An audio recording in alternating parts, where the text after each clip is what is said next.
السلام علیکم ناظرین، اسلام میں صبر کی بہت زیادہ امپورٹنس ہے۔ اسلام جتنا زیادہ اس صفت کو چاہتا ہے کہ مومن اپنے اندر اس کو انکلکیٹ کریں، مسلمان اتنا ہی اس لفظ کو مس انڈرسٹینڈ کرتے رہے ہیں۔ صبر کی جتنی شیڈز ہیں وہ لوگوں کے سامنے درست طریقے سے آئی نہیں ہیں۔ اسلام کے مطابق اگر انسان کے اندر صبر کی کوالٹی پیدا ہو جائے تو اسے دنیا کی بھی سکسیس مل جاتی ہے اور آخرت میں بھی اس کا اجر سیکیور ہو جاتا ہے۔ آئیے جاننے کی کوشش کرتے ہیں کہ صبر کی حقیقت کیا ہے، صبر کے معنی کیا ہے اور صبر کا اسلام میں اجر کیا ہے۔ آپ نے بار بار سنا ہوگا کہ مومن کے لیے صبر ایک نہایت پسندیدہ اور مطلوب صفت ہے۔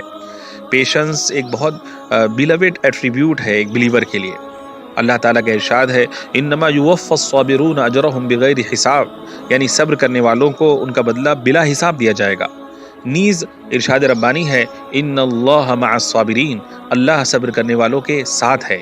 ایک اور جگہ فرمایا وبشر الصابرین، صبر کرنے والوں کو خوشخبری دے دو، گڈ نیوز دے دو، اور فرمایا واللہ یحب الصابرین، اللہ صبر کرنے والوں کو دوست رکھتا ہے، صبر کرنے والوں سے محبت کرتا ہے۔ ساتھ ہی صبر کرنے والوں کے درجات کی بلندی اور ان کے اجر کا ذکر بھی قرآن شریف میں بار بار آتا ہے۔ فرمایا انی جزیتہم اليوم بما صبروا انہم هم الفائزون، آج میں نے ان کے صبر کرنے کا یہ بدلہ دیا کہ وہی کامیاب ہیں۔ یا فرمایا اولئک یجزون الغرفۃ بما صبروا، ان لوگوں کو ان کے صبر کے بدلے میں عالی شان محل دیے جائیں گے۔ اور فرمایا وجزاہم بما صبروا جنہ، اور اس نے انہیں ان کے صبر کے بدلے میں جنت دی۔ جنت میں فرشتے جب مومنین کے پاس آئیں گے تو کہیں گے سلام علیکم بما صبرتم، تم پر سلامتی ہو، تم نے دنیا میں جس طرح صبر سے کام لیا اس کی بدولت آج تم اس کے مستحق ہوئے ہو۔ پھر قرآن پاک میں اللہ تعالیٰ نے خود حضرت صلی اللہ علیہ وسلم اور مومنوں کو بار بار صبر اختیار کرنے کی تاکید فرمائی ہے۔ فرمایا فاصبر ان العاقبۃ للمتقین، صبر اختیار کرو، بہترین انجام متقیوں کے لیے ہے۔ فاصبر کما صبر اولو العزم من الرسل، آپ صبر اختیار کریں جس طرح باہمت رسولوں نے صبر اختیار کیا۔ پھر ارشاد فرمایا فاصبر ان وعد اللہ حق، صبر اختیار کرو، بلا شبہ اللہ کا وعدہ سچا ہے۔ یا فرمایا فاصبر صبرا جمیلا، صبر اختیار کرو بہترین طریقے پر، خوبصورت صبر۔ یہ اور اس طرح کی بہت سی آیتیں صبر کے متعلق آئی ہیں جن سے یہ بات معلوم ہوتی ہے کہ صبر کتنا زیادہ امپورٹنٹ ہے۔ یہ سوچنے کی بات ہے کہ آخر اس صبر کی حقیقت کیا ہے جس کے لیے اتنی تاکید کی گئی ہے اور جس کا اتنا اونچا بدلہ مل سکتا ہے۔ حضرت صلی اللہ علیہ وسلم کا فرمان ہے کہ کسی شخص کو کوئی ایسی چیز عطا نہیں کی گئی جو صبر سے زیادہ بہتر اور کارآمد ہو۔ بات دراصل یہ ہے کہ اگر ہمارے سامنے اس لفظ کا صحیح مفہوم، کریکٹ کنوٹیشن ہو اور ہم یہ اچھی طرح سمجھ لیں کہ اس سے کیا مراد ہے تو پھر بڑی آسانی سے بات سمجھ میں آ سکتی ہے کہ صبر کتنی بڑی نیکی ہے اور اس کا اتنا بڑا اجر کیوں رکھا گیا ہے۔ بھائیو، عربی زبان میں صبر کا مفہوم، صبر کا کنوٹیشن بہت وسیع ہے، اس کے کئی شیڈز ہیں۔ اپنے جذبات، اپنی ایموشنز اور اپنی خواہشات، اپنے ڈیزائرز کو قابو میں رکھنا، کنٹرول میں رکھنا بھی صبر ہے۔ جلد بازی اور گھبراہٹ سے کام نہ لینا بھی صبر ہے۔ کسی خوف، کسی فیئر یا لالچ کے موقع پر اپنے مقام سے نہ ہٹنا بھی صبر ہے۔ ٹھنڈے دل سے، جچی تلی قوت فیصلہ سے کام لینا اور جوش سے بچنا یہ بھی صبر ہے۔ کیسے ہی اندیشے اور مشکلیں، ہارڈشپس ہمارے سامنے ہوں، اس کے باوجود اگر ہمارے قدم نہ لڑکھڑائیں تو یہ بھی صبر ہے۔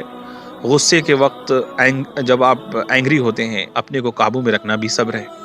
اشتعال انگیزی کے موقعوں پر جب کہ ایسی کنڈیشنز ہوں کہ آپ کو پرووک کیا جا رہا ہو، اس وقت غلط کام نہ کر بیٹھنا بھی صبر ہے۔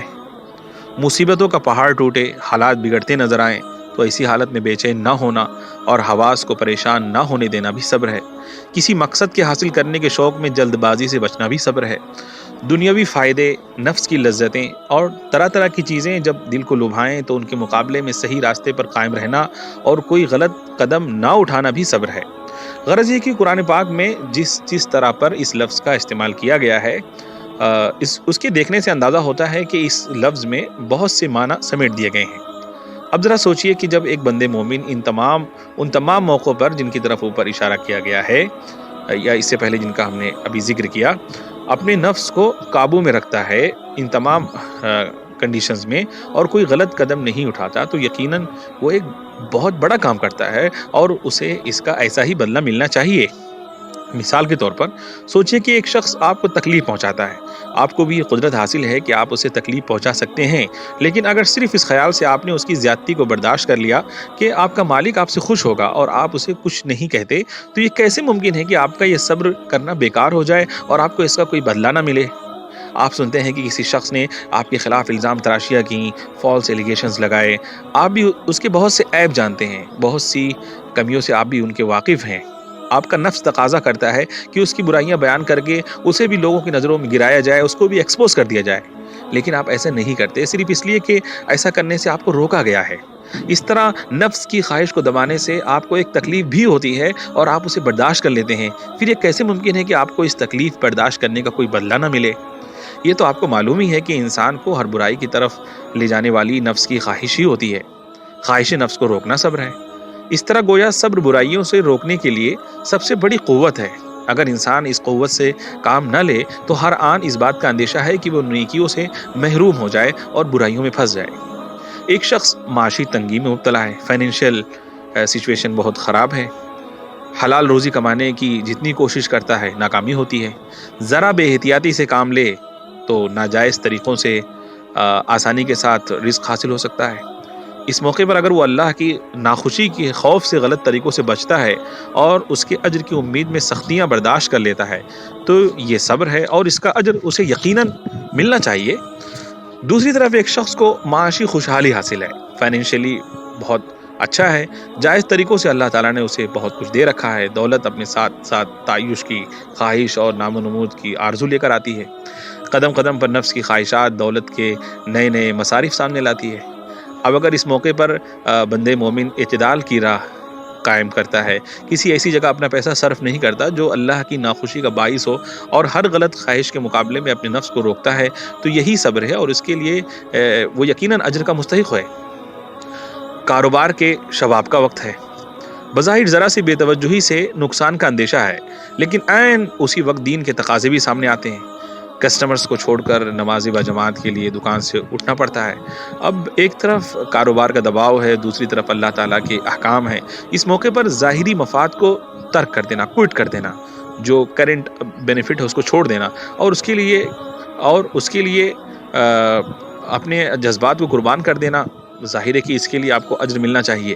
اسی طرح زندگی میں بے شمار پہلو صبح سے شام تک ہمارے سامنے آتے ہیں، جہاں ایک طرف خواہش نفس ہوتی ہے اور دوسری طرف دینی اور اخلاقی تقاضے، گھریلو زندگی کی بدمزگیاں، اولاد کی محبت، اولاد کی نافرمانیاں، دوستوں اور رشتہ داروں کی بے وفائیاں، ملازموں اور دوسرے اہل معاملہ کی بے عنوانیاں۔ غرض یہ کہ قدم قدم پر مومن کے صبر کا امتحان ہوتا ہے۔ نفس کہتا ہے کہ جس نے تمہارے ساتھ برائی کی ہے تم بھی اس کے ساتھ ویسا ہی سلوک کرو، جو تمہارا ہمدرد نہیں تم بھی اس کے ساتھ ہمدردی نہ کرو، لیکن ایمان کا تقاضا ہے کہ اس موقع پر اونچے اخلاق کا ثبوت دیا جائے۔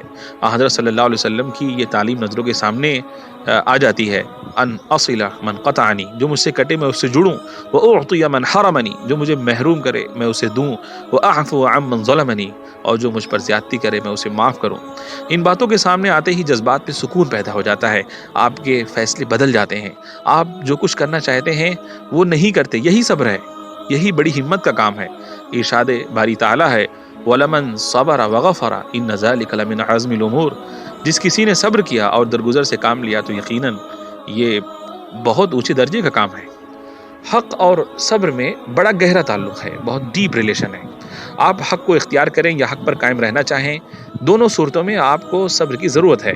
حالات ناسازگار ہیں، کلمہ حق منہ سے نکالنا اپنے لیے مصیبتوں کو دعوت دینا ہے، لیکن آپ حالات کی پرواہ کیے بغیر حق پر قائم ہیں، حق پر ہی قائم رہنا چاہتے ہیں، جو مشکلات بھی آئیں انہیں برداشت کرنے کے لیے تیار ہیں، یہی صبر ہے۔ بہت سے موقع ایسے آتے ہیں کہ حق بظاہر ہارتا ہوا نظر آتا ہے، حق کی حمایت میں زبانیں گونگی ہو جاتی ہیں، حق کی مدد کرنے والے ہاتھ شل ہو جاتے ہیں۔ اس موقع پر اگر آپ ہاتھ سے کام لیں تو اس کے لیے بھی صبر کی ضرورت ہے۔ زبان سے حق کی حمایت کریں تو یہ بھی صبر کے بغیر ممکن نہیں، اور پھر اس راہ میں جو کچھ سہنا پڑے اس سب کو خوشی خوشی جھیل لیں تو اس کے لیے صبر ہی درکار ہے۔ آپ مدتوں سے خیر کی دعوت دے رہے ہیں، کہیں کوئی سن کر نہیں دیتا، لوگوں میں بھلے اور برے کی تمیز ختم ہو گئی، خدا کی نافرمانی کا عام چلن ہے، منکر معروف بنتا جا رہا ہے اور معروف کو کوئی جانتا ہی نہیں۔ نفس کہتا ہے کہ بھلا ایسے حالات میں کلمہ حق کی سربلندی کا امکان ہی کیا ہے، پاسبلٹی ہی کیا ہے۔ ہمتیں پست ہونے لگتی ہیں، لیکن اس کے باوجود آپ اپنے مقام سے نہیں ہٹتے۔ دنیا آپ کو دیوانہ سمجھتی ہے، لیکن آپ اپنی دیوانگی پر شرمندہ نہیں ہیں، نہ حالات سے پریشان ہیں اور نہ مایوس، نہ کسی خوف کو آپ دھیان میں لاتے ہیں اور نہ کسی لالچ سے آپ کا رخ موڑا جا سکتا ہے۔ یہی تو صبر ہے۔ غرض یہ کہ زندگی کا شاید ہی کوئی ایسا لمحہ ہو، ایسا مومنٹ ہو جو ہم سے صبر کا مطالبہ نہ کرتا ہو۔ ہر قدم پر صبر، ہر حال میں صبر۔ یہی وجہ ہے کہ صبر کے لیے اتنا اجر ہے اور صابروں کے لیے اتنا اونچا درجہ۔ دوستو، آج جن حالات میں ہم گھرے ہوئے ہیں وہ ہم سے صبر کا شدید مطالبہ کرتے ہیں۔ ہمیں دعا کرنا چاہیے کہ اللہ تعالی ہمیں وہ بصیرت عطا فرمائے، وہ انسائٹ عطا کرے کہ ہم ہر موقع پر، ہر کنڈیشن میں صبر کے تقاضوں کو سمجھیں اور یہ توفیق عطا فرمائے کہ ہم ان تقاضوں کو پورا کر سکیں۔ ربنا افرغ علینا صبرا وتوفنا مسلمین وآخر دعوانا ان الحمد للہ رب العالمین۔